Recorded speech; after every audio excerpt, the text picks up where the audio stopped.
Assalamu alaikum, I'm Aisha and you're watching SAMAA News. Here are today's headlines.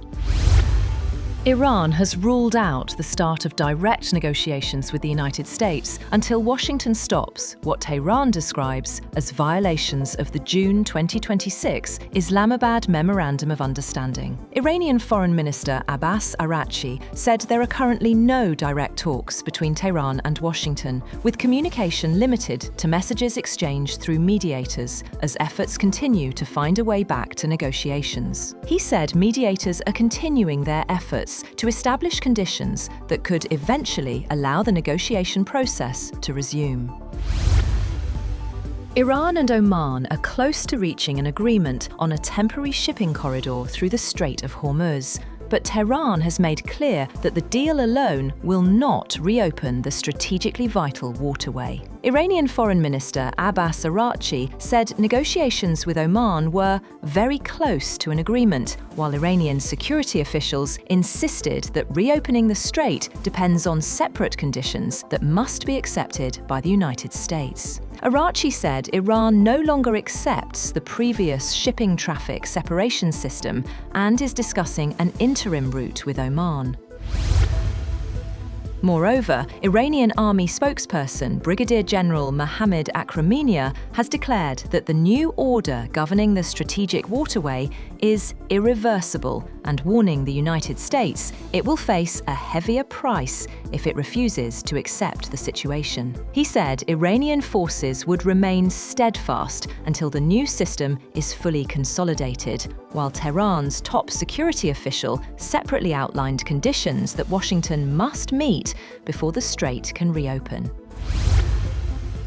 Iran and Oman have finalized the general framework of their agreement. According to the Islamic Republic news agency, Hassan Ghashgavi, the spokesperson of Iranian Parliament's National Security Commission, said the final text and details will be announced soon. He added that implementation of the agreement remains subject to final approval at the highest decision-making levels. Iranian Foreign Ministry spokesperson Esmail Baghai had said on Wednesday a joint statement between Tehran and Muscat was under review and in the final drafting stage.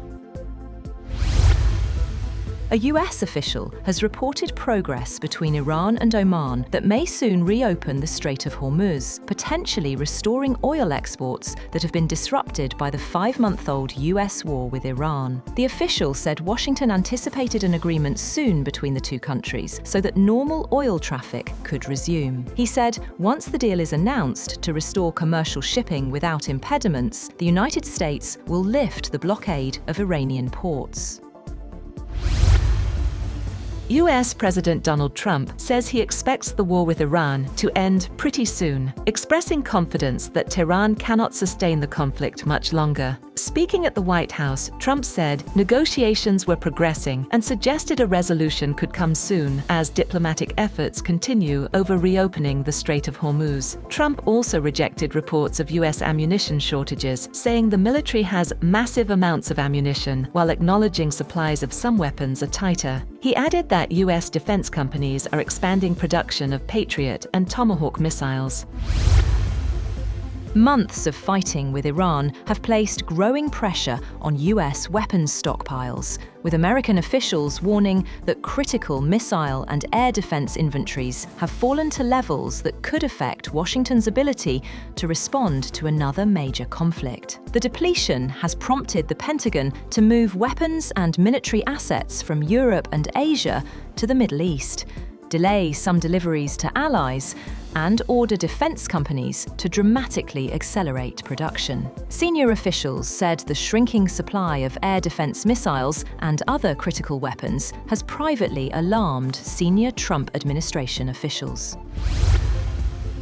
Yemen's Houthis have said they attacked Saudi Aramco's Jazan refinery 2 days after the kingdom signed a defense pact with Turkey and Pakistan. The Saudi Energy Ministry said a fire had broken out at the refinery that was later extinguished, without saying what caused the fire. It said the relevant authorities were completing procedures to deal with the incident. No injuries were reported. Military spokesperson said the Houthis targeted the refinery with a drone.